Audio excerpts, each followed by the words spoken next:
Bonjour, mon nom est Luc Mourinet, mes références vont être d'un numéro 1 Billboard et une production pour Kylie Minogue, nominée pour un Grammy Award, ainsi que des remixes pour Robbie Williams, Bob Marley, Amy Winehouse, Axel Red et Craig Armstrong pour ne citer qu'eux.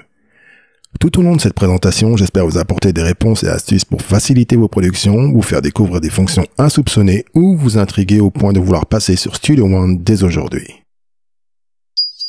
Ok, le drag and drop dans Studio One consiste à pouvoir déposer sur l'interface n'importe quel type de fichier. Et aujourd'hui, nous allons tester avec un fichier de type Moog. Voyons voir ce qui se passe. Ok. Je vais un peu élargir la piste. Et voilà le résultat.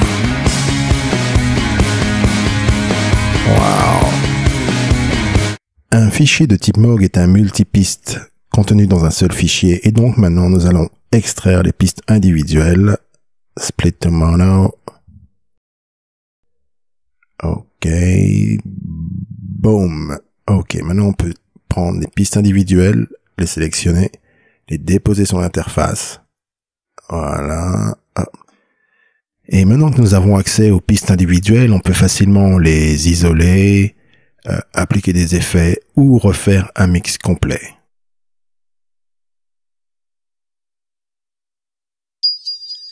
Et voici un autre point fort de Studio One, c'est la possibilité de pouvoir importer des projets Cubase ou Nuendo dans Studio One. Et c'est simple comme bonjour. Il suffit de s'assurer que toutes les pistes soient bien ouvertes, y compris les pistes répertoire. On sélectionne les pistes, ensuite on fait Fichier, Export, Piste sélectionnée. À ce stade, je conseille de cliquer sur l'option Référence, vu que par la suite, Studio One pourra faire un backup et récupérer tous les fichiers qui sont éparpillés sur le disque dur. Et donc, on va sauver. Voilà, Studio One, on ouvre. Et là, on va se rendre compte que Studio One arrive à lire les fichiers Cubase archives, donc en XML. Voilà, Open. Parfait. À ce stade, on se rend compte que quasiment tout est préservé. On retrouve le BPM, le tempo de la chanson, les fade in, fade out, les mutes, le MIDI. En fait, on se retrouve vraiment avec une session Cubase à l'identique dans Studio One. Donc pour ceux qui veulent passer de Cubase à Studio One ou importer des projets Cubase, c'est vraiment un jeu d'enfant. L'époque où on perdait du temps pour en gagner en organisant ses plugins, presets, etc., en passant ensuite par 150 menus, cette période est révolue, soyons feignants avec Studio One. Donc je cherche une solid bass, je tape solid, drag and drop. Voilà. Ça m'a pris une seconde, le plugin est chargé avec son preset. Maintenant je recherche les Korg, je tape Korg et il va me montrer tous les Korg ainsi que tous les presets Korg.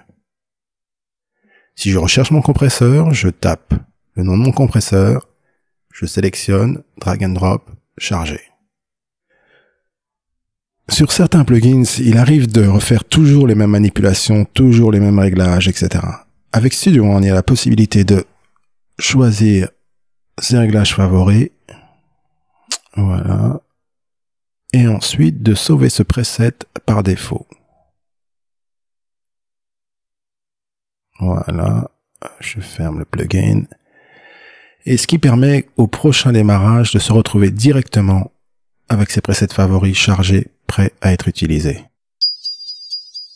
Si vous êtes un utilisateur de Reason ou Ableton Live, vous allez adorer l'intégration du Rewire dans Studio One. C'est le même principe. Drag and drop. Vous déposez votre fichier Rewire et ensuite vous démarrez votre application directement à partir de Studio One.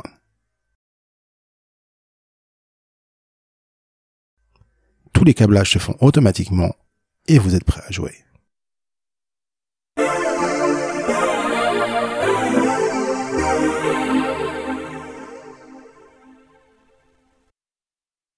L'autre point fort, c'est la possibilité de pouvoir convertir vos instruments Rewire en fichiers audio sans devoir quitter l'interface de Studio One. Voilà.